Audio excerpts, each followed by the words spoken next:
সামনে।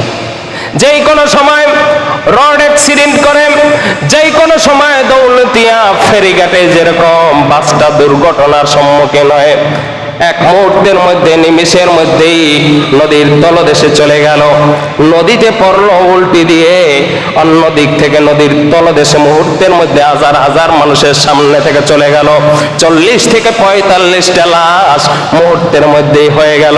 আরে ভাই, তুমি কিসের চিন্তা করো? হায়াতের চিন্তা করো, অনেক অনেক বাঁচবা।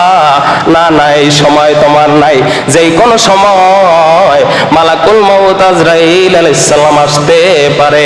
তোমার আসার সিরিয়াল ঠিকই আছে, যাওয়ার কোনো সিরিয়াল আছে নাকি? জবান খুলে বলে আছে? যাওয়ার কোনো সিরিয়াল নাই।